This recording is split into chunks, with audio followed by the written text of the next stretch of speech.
Alors, le but ici du tutoriel, ça va être de passer de ZBrush à Maya, puis de Maya à Substance Painter, et puis de Substance Painter à Maya.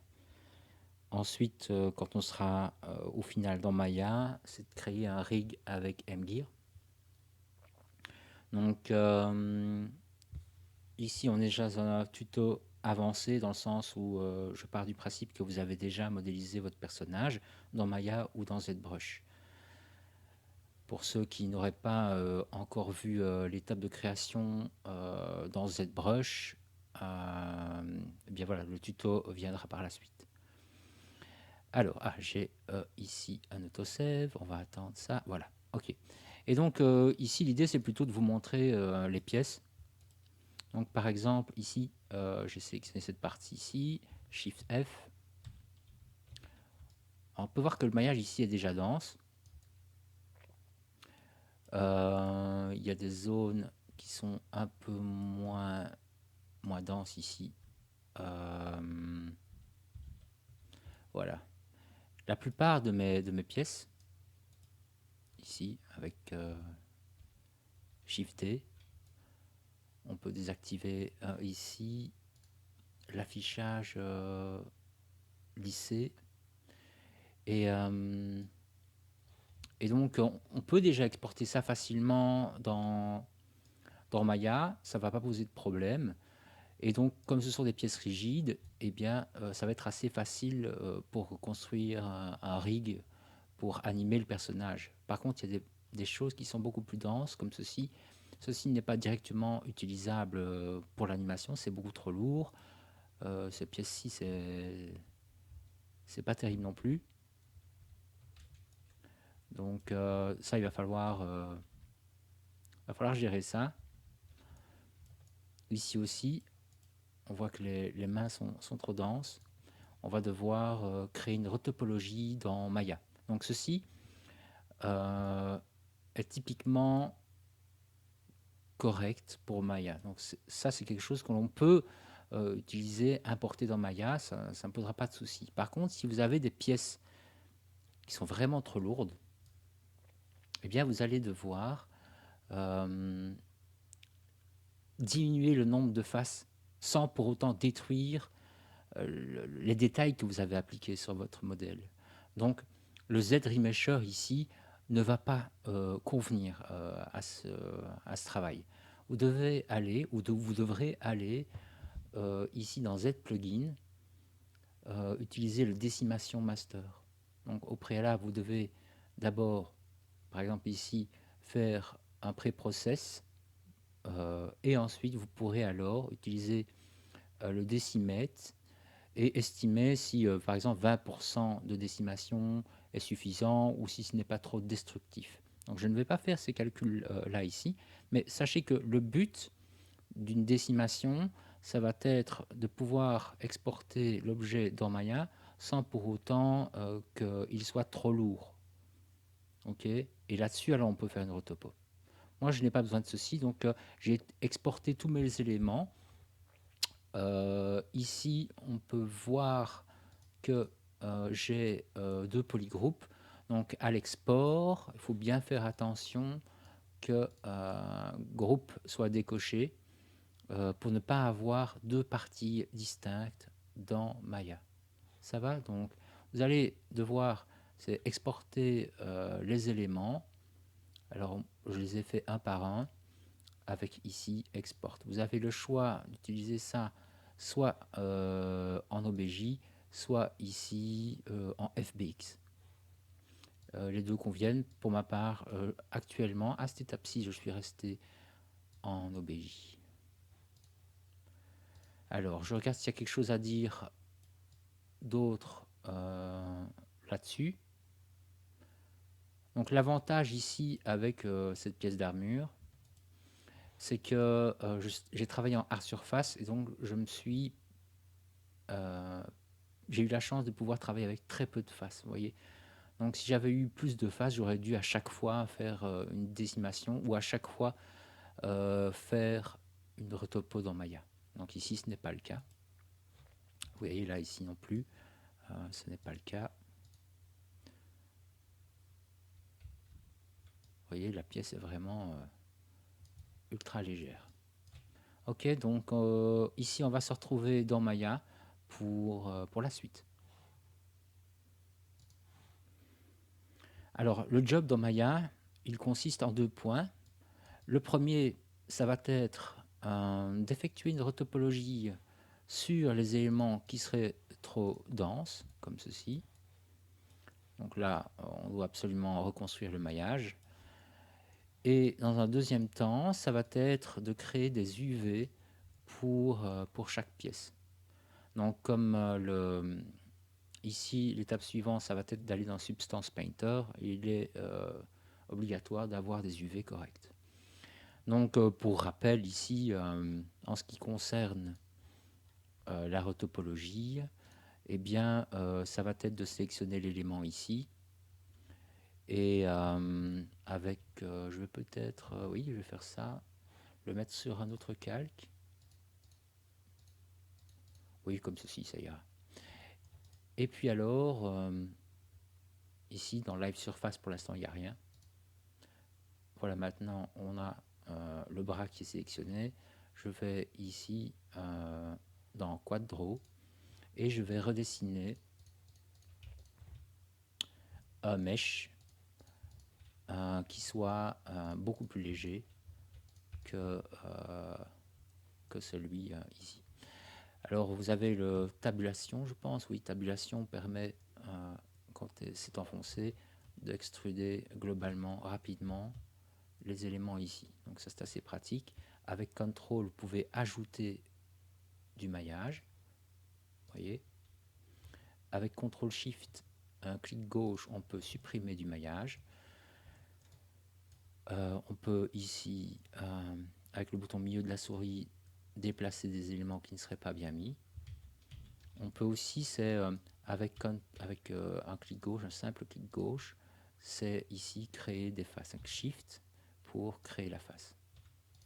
C'est à peu près tout ce qu'il y a à savoir actuellement au niveau du Quadro, il me semble. Ah oui, il y a un outil très intéressant, c'est le Relax. Donc le Relax, ici, imaginons, on va rajouter du maillage un peu comme ceci, un peu n'importe comment. Et le Relax va être vraiment très utile parce qu'il va répartir le maillage de façon plus homogène sur la surface de notre objet. Vous voyez, il faut parfois un peu l'aider sur les bords ici. Voilà. Donc le Relax, c'est vraiment un outil très très puissant.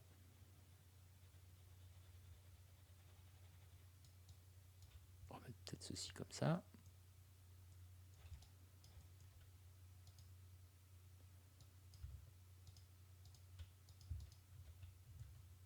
Et là, il aimante directement. Hop. Avec un peu de Relax. Voilà, on obtient quelque chose de bien mieux. Évidemment, ici, la difficulté, Object Mode, on va enlever ceci. Je vais afficher mon maillage final. Voilà. Je vais faire ceci.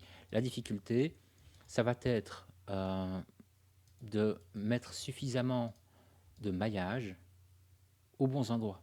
Donc ça, c'est pas spécialement évident de garder quand même quelque chose qui ressemble à la pièce originale. Donc l'idée, c'est de ne pas dénaturer la pièce originale, quoi. Donc là, il y a une analyse à faire, puisque pas oublier que l'idée, c'est que vous puissiez animer la main. Donc si vous mettez trop peu de maillage, ça va être compliqué à faire bouger et le skinning va être difficile à gérer, vous voyez. Donc l'idée, c'est ni trop ni trop peu. Donc voilà pour la main. Si on regarde cette partie ici, voilà, j'ai le ventre. Vous voyez, genre ce que j'ai mis comme maillage, quoi. L'idée, c'est à un moment donné, c'est dans Substance Painter, c'est d'utiliser des normal maps pour simuler l'idée de relief sur le volume final ici dans Maya. Donc c'est normal que les détails ne soient pas trop présents à cette étape-ci.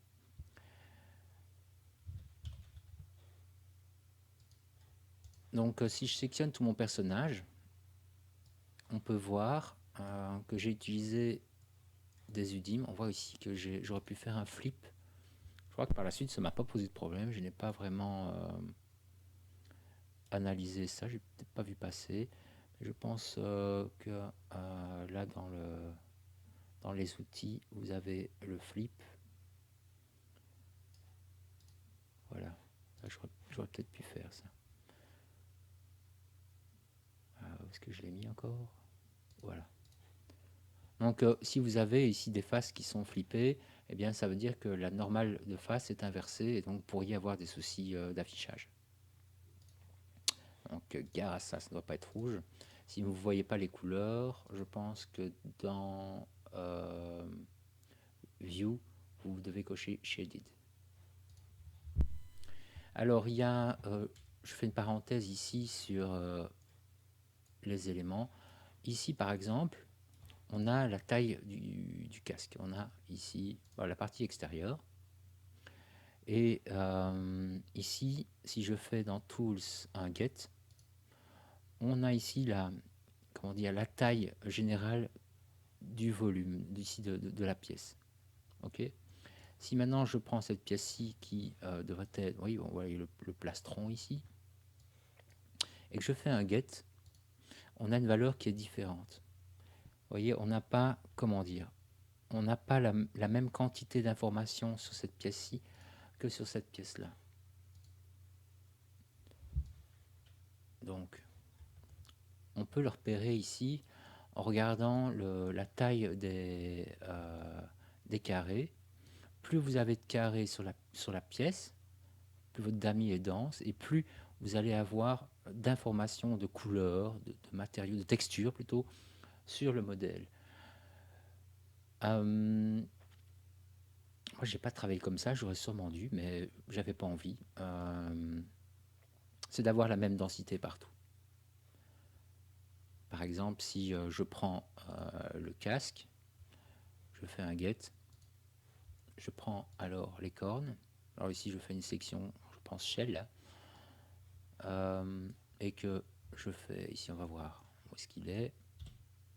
Ici, je fais un set. Voilà.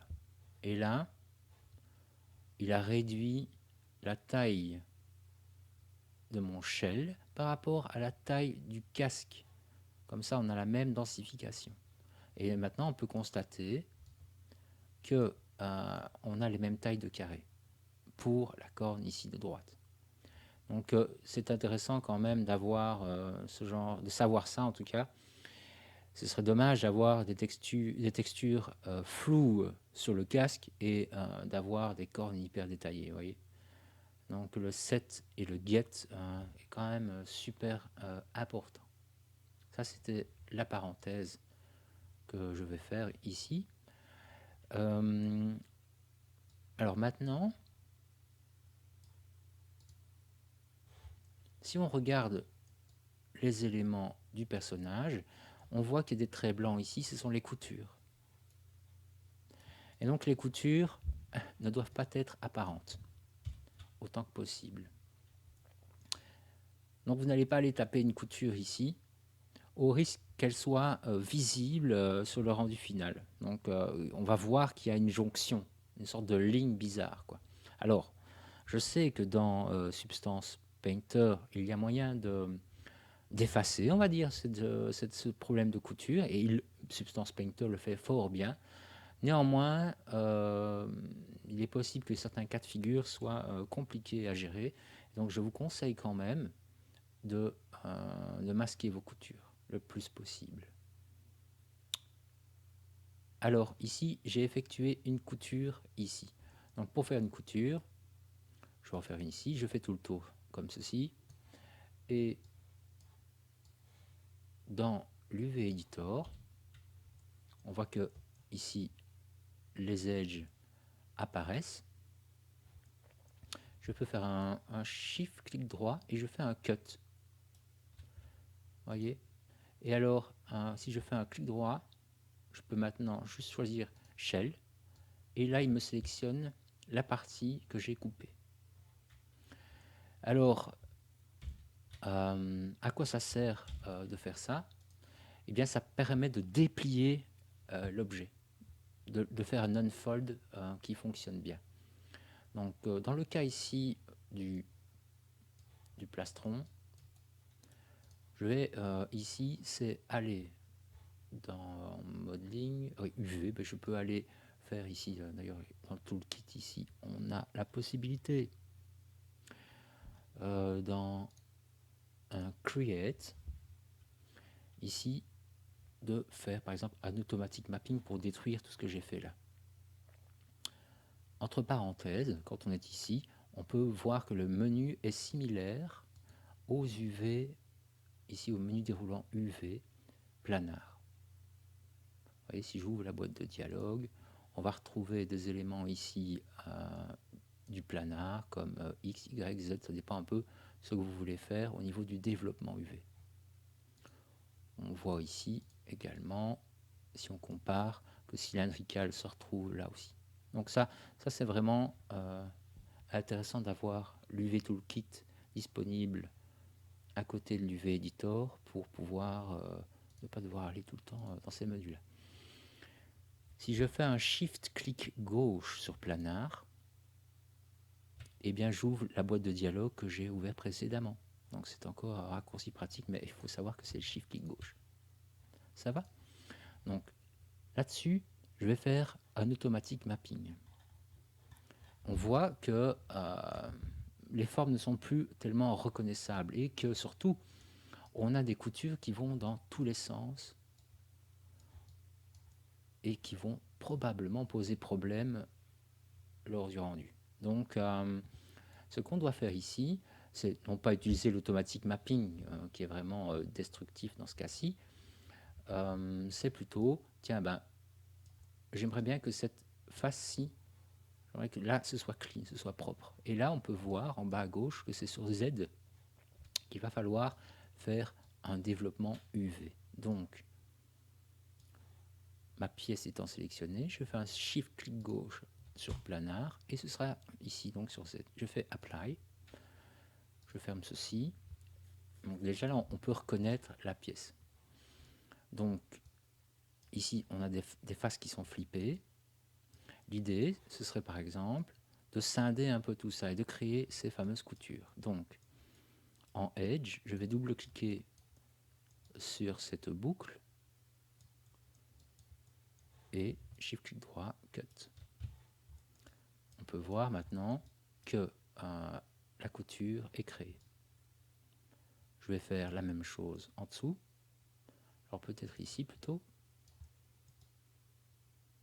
Donc la couture, vous voyez, ici, si je fais une couture qui est un peu trop dans cette zone-ci, par exemple, vous voyez, eh bien elle risque de se voir évidemment. Hein. Donc je vais vraiment peut-être aller plutôt à l'intérieur ici, tenter le coup et faire un Shift-clic droit, faire un cut. Alors je vais faire le tour à l'intérieur ici, d'où l'intérêt d'avoir des boucles. Donc avec votre Z-Remesher et les Z-Remesher Guides, vous pouvez définir dans quel sens vous voulez que les boucles soient. Alors je vais couper là, comme ceci, de l'autre côté, comme ça, et là-bas.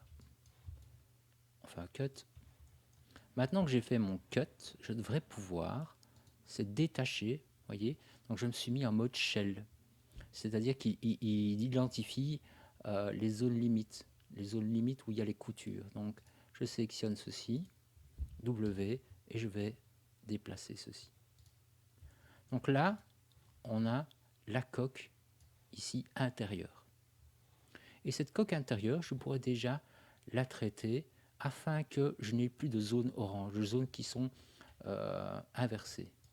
Donc, je sélectionne cette partie-ci, parfait. Et là, je vais faire un cut. Quand j'ai fait mon cut, l'idée, hein, c'est de déplier, d'ouvrir ce volume. Enfin, d'ouvrir ici le shell. Donc, je vais faire un unfold. Un unfold là-dessus, ça n'ira pas. Je vais faire sur le shell. Hop. Et unfold. Unfold, unfold. Voilà que on a quelque chose qui est carrément mieux. Je vais faire une petite rotation. Et on voit que toutes les pièces sont correctement orientées. Tout est devenu bleu à l'intérieur. Faisons la même chose pour cette partie-ci.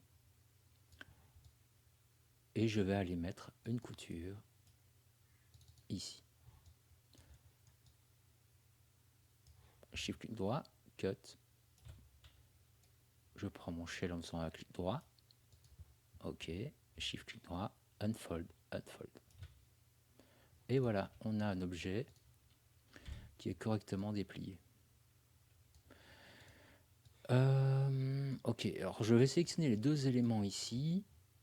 Et alors, on a dans Arrange and Layout, je pense, enfin, qu'on a possibilité de faire un Gather Shells. Il cogite un peu. Ah non, je pensais qu'il allait me faire un...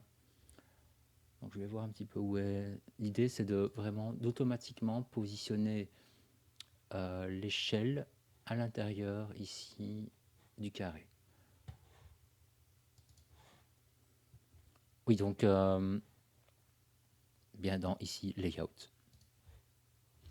Alors, le danger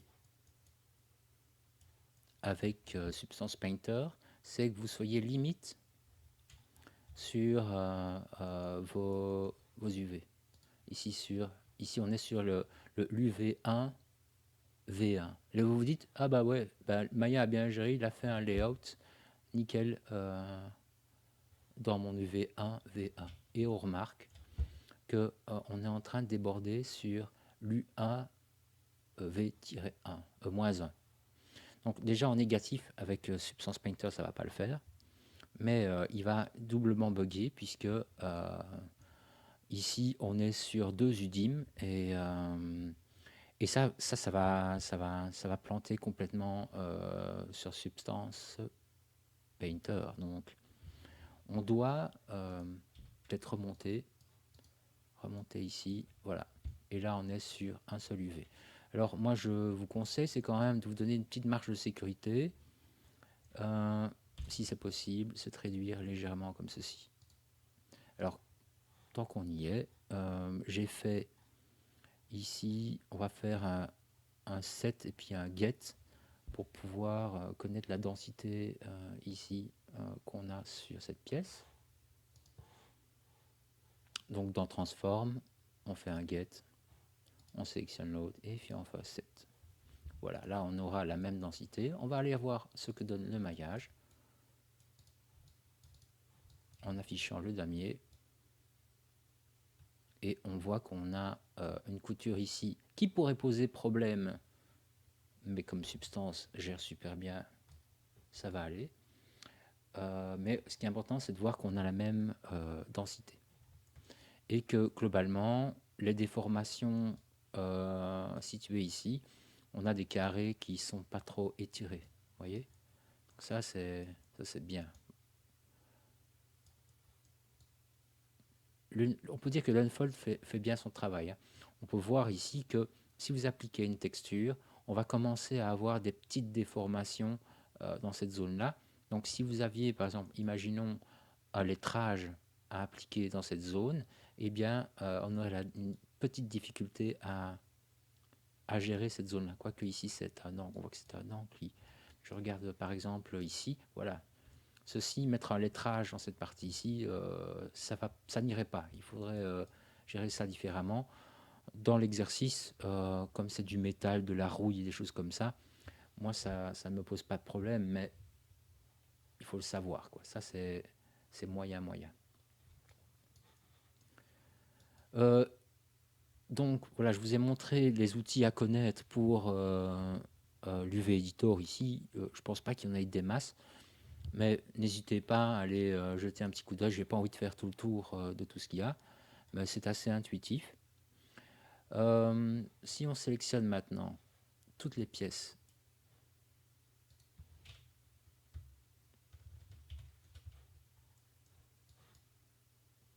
l'idée c'est de répartir